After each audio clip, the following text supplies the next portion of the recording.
साम्राज्य न्यूज, सामान्यांचा असामान्य आवाज।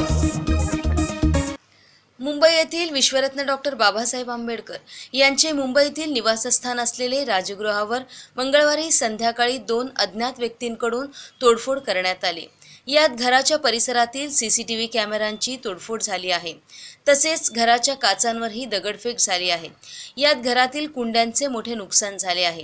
या कृत्याच्या निषेधार्थ गुरुवारी डॉक्टर बाबासाहेब आंबेडकर विधी मंचाच्या वतीने कृत्याचा निषेध व्यक्त करत जिल्हाधिकाऱ्यास निवेदन सादर करण्यात आलं।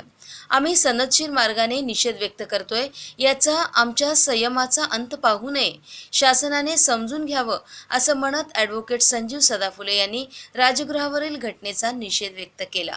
विश्वरत्न डॉक्टर बाबासाहेब आंबेडकर यांच्या पदस्पर्शानं गुन्हे झालेलं ज्यांचं वास्तव्य बाबासाहेबांच्या ग्रहामध्ये होतं आणि जे जगामध्ये पहिलं असं एक राजगृह बाबासाहेबांनी निर्माण केलं की ज्या ठिकाणी बाबासाहेबांनी जवळपास 50,000 इतकी ग्रंथसंपदा बाबासाहेबांनी त्या राजगृहामध्ये जमवलेली होती। बाबासाहेबांना त्या राजगृहामधून पण समाजाला एक संदेश द्यायचा होता की समाजानं स्वतःच्या पायावर उभं राहत असताना विद्येची जोपासना केली पाहिजे, वाचलं पाहिजे आणि ज्ञान संपादन करून समाजातील देशातील अनिष्ट रूढी परंपरावरती आघात केले पाहिजेत। यासाठी मोठी ग्रंथसंपदा बाबासाहेब त्या ठिकाणी बाळगली आणि हे राजगृह देशासाठी नव्हे तर संबंध जगभरामध्ये प्रसिद्ध आहे। अशा राजगृहाच्या ठिकाणी परवा दिवशी जो काही अभद्र प्रकार घडला, काही मातेपुरींनी समाजकंटकांनी समाजविघातक कृत्य घडवण्याच्या अनुषंगानं त्या ठिकाणी राजगृहामध्ये प्रवेश करून त्या पवित्र वास्तूमध्ये प्रवेश करून त्या ठिकाणी नासधूस केली आणि त्या ठिकाणचं पावित्र्य नष्ट करण्याचा प्रयत्न केला।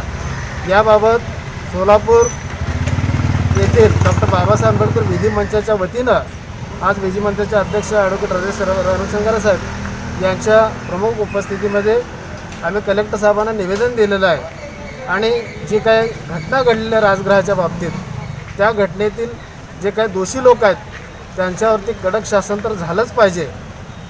आरोपी पकडलेत असं मीडियाच्या माध्यमातून सांगण्यात आलेलं आहे, परंतु नुसतं आरोपी पकडून चालणार नाही, तर हे कृत्य ज्यांनी केलेलं आहे किंवा हे कृत्य ज्यांनी घडवून आणलेलं आहे त्याच्या मागचे खरे सूत्रधार कोण आहेत, त्यांचा उद्देश काय, हेतू काय बाबासाहेबांच्या ग्रहावरती चाल करण्याचा, याचा शोध घेणं अत्यंत गरजेचं आहे। आणि या निमित्तानं आम्ही प्रशासनाला एवढं सांगू इच्छितो की या पाठीमागे जे समाजकंटक आहेत किंवा जी शक्ती कार्यान्वित आहे या शक्तीचा बिमोड झाला पाहिजे।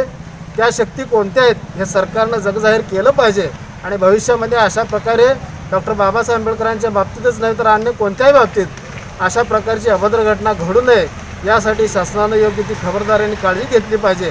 अन्यथा लोकशाहीच्या मार्गामधून बाबासाहेबांनी दिलेल्या हक्क अधिकाराच्या मार्गामधून या ठिकाणी या विधिमंचाला सुद्धा भविष्यामध्ये रस्त्यावर उतरून ही लढाई या ठिकाणी लढावी लागेल असे आम्ही शासनाला या ठिकाणी सांगत आहोत।